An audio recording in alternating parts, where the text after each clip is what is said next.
Mga kawikaan-anim, mga dagdag na babala. Aking anak, sa utang ba ng iba ikaw ay nananagot? Ikaw ba ay nangako sa utang niya ay nasangkot? Kung gayon, ay nasasakop ka sa kanyang pagpapasya, ngunit ito ang gawin mo nang makaiwas sa problema. Ikaw ay magmadali sa kanya ay makiusap. Sabihin mong pawalan ka sa napasukan mong bitag. Huwag kang titigil, huwag kang maglulubay, ni huwag kang iidlip hanggang walang kalayaan.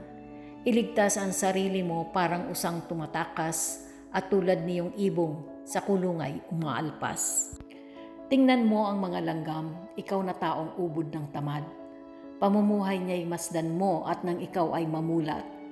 Kahit sila'y walang pinunong sa kanilang nag-uutos, walang tagapamahala o tagamasid na sinusunod. Ngunit nag-iimbak ng pagkain sa tag-araw. Kailangay iniipon kung panahon ng anihan. Hanggang kailan taong tamad mananatili sa higaan? Kailan ka babalikwas sa iyong pagkakahimlay? Kaunting tulog, bahagyang iidlip, sandaling pahinga at paghalukip-kip.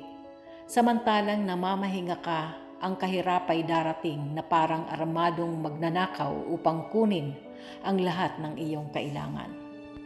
Taong walang kwenta at taong masama, kasinungalingan, kanyang daladala. Ang mata ay ikinikindat o kaya'y ipipikit, ikukumpas pa ang kamay upang ikaw ay maakit.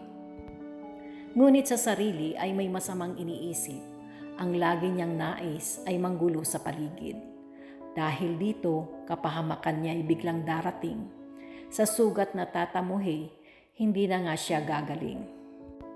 Ang kinamumuhian ni Yahweh ay 7 bagay, mga bagay na kanyang kinasusuklaman, kasinungalingan at mga pumapatay sa walang kasalanan.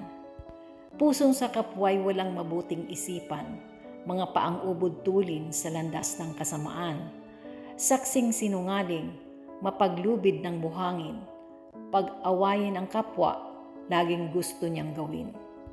Magandang umaga, tanghali at gabi sa inyong lahat. Shalom Aleichem.